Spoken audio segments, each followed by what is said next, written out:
The High Court relied upon another judgment of this court in the case of State Bank of India versus D.C. Agarwal.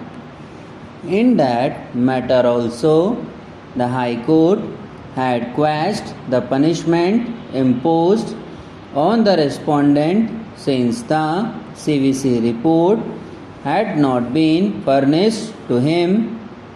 In paragraph 5 of the judgment, this court observed as may be that the disciplinary authority has recorded its own findings, and it may be coincidental that reasoning and basis of returning the finding of guilt are same as in the CVC report, but it being a material obtained behind back of the respondent without his knowledge or supplying of any copy to him, the High Court, in our opinion, did not commit any error in quashing the order.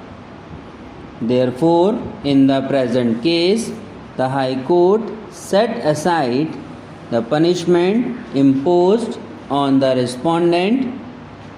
It also issued a mandamus to the appellant bank to consider the respondent for promotion which he had sought. Being aggrieved by that judgment and order, this appeal has been filed. Mr. Bhatt, learned senior counsel, appeared for the appellants, and Mr. Gupta, learned senior counsel, appeared for the respondent. It was submitted on behalf of the appellants that the High Court had erred in interfering with the punishment and in any case directing consideration of the respondent for promotion. Mr. Bhatt, learned senior counsel for the appellant, submitted that the bank was required to refer the matter to the CVC, which is constituted under the Central Vigilance Commission Act 2003, Regulation 19 of 1982, regulations framed thereunder makes it obligatory whenever there is a vigilance angle involved. This regulation reads consultation with the Central Vigilance Commission. The bank shall consult the Central Vigilance Commission wherever necessary in respect of all disciplinary cases having a vigilance angle. That apart, he submitted that the bank had arrived at its decision on its own and not because of any dictate by the CVC. Charge number 1 was a serious charge. It was already proved in the departmental inquiry, and although it is true that at some stage the bank management thought that a lenient view may be taken, it specifically arrived at its own decision, as can be seen from the appellate order. In his submission, there was no prejudice caused to the respondent by not making the report of the CVC available to him. Conduct of this type required a stringent action to be taken.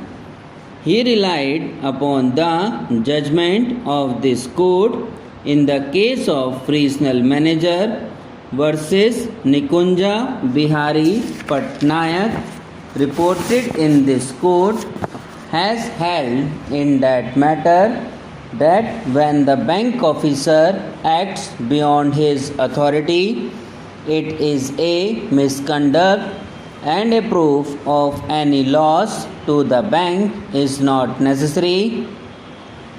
That was a case where also a senior officer of the Central Bank of India had allowed overdrafts and passed checks involving substantial amounts beyond his authority, and the respondent had been dismissed from his service. Mr. Bhatt submitted that in the instant case, the appellant bank had in fact been lenient in imposing the punishment of merely reducing the respondent by 2 grades. It was then submitted by Mr. Bhatt that in any case the direction to consider the respondent for the promotion could not be sustained. He pointed out to us that the respondent had been punished earlier for similar conduct.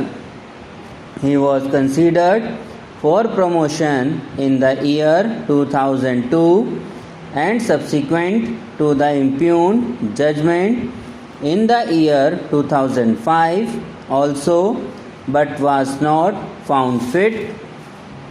The learned counsel for the appellant bank submitted that the question of promotion to such a senior post had to be decided on merits and suitability of the candidate.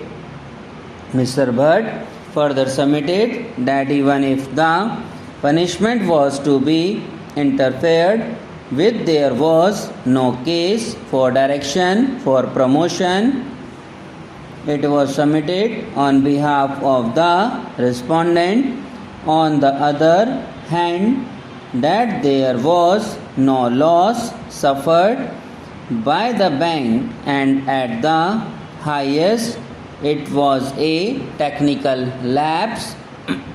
The bank management had also decided that a minor punishment was required, and it was only because of the dictate of the CVC that the disputed punishment had been imposed. Firstly, there was no reason to refer the issue to the CVC since there was no vigilance angle involved therein. That apart, the report of the CVC was not made available to the respondent, and it clearly amounted to denial of fair opportunity to defend. Mr. Gupta submitted that the denial of promotion was essentially because of this punishment, or else the respondent would have been promoted. He therefore submitted that there was no occasion to interfere with the impugned judgment and order.